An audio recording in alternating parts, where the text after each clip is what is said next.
Asadbek soch qanaqa olamiz o'zi kesibdi? Bilmasam endi Nurod aka sochni eplolmay qoldik. O'zimga yarashagan bir prichoska qilib bersangiz yaxshi bo'lardi. O'zingizga yarashsa bo'ldi. Kalta uzunligi farqi yo'q, to'g'rimi? Yo'q, uni farqi yo'q. O'zimga yarashsa bo'ldi. Bo'ldi. Oldin kalta soch ham qildirib ko'rganmisiz? Hali kalta qilib ko'rmaganman, endi niyat bor. Bo'ldi. Unda juda ham kalta qilib olmayman, forma berishga harakat qilaman. Lekin hozirgi holatingizda yuz tuzilishingiz ozgina daha qismli ixcham bo'lgan hisobiga boshingiz kattaroq ko'rinib qolgan. Shuni yo'qotishga harakat qilaman. Xullas, ikki xil imij qilib berishga harakat qilaman. Bittasi sizni yoshroq ko'rsatadi, bittasi jiddiyroq, yoshingizni kattaroq ko'rsatadi. O'zingiz tanlab olasiz, bo'ptimi? O'zgarishga tayyormisiz? Tayyorman. Unda boshlaylik.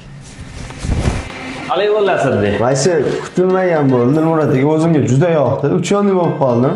Yoqdimi o'zingizga? Albatta o'zimga yoqdi. Bu o'sha boya aytib o'tgan, sizga yoshingizni sal kattaroq ko'rsatadigan, jiddiyroq obraz bu. Hozir endi agarda o'zgarishga yana tayyor bo'lsangiz, sizni yoshroq ko'rsatadigan imijni ham ko'rsataman. Tayyormisiz o'zgarishga? Tayyorman. Ket. Bunisi qalay bo'ldi Asadbek? Zo'r bo'ldi Nurod aka. Maktab paytlari esimga tushib ketdi. Yoqdimi? Yoqdi. Qaysi biri ko'proq yoqdi? Menga birinchisi yoqdi, seryozni obrazim. Klassika. Bo'ldi, o'shanda yursangiz ham bo'ladi. Bu ham agar yosharish xohlasangiz, unaqa o'zini holatida bardak qursangiz ham bo'ladi. Rahmat Nurod aka. Sog' bo'ling, salomat bo'ling.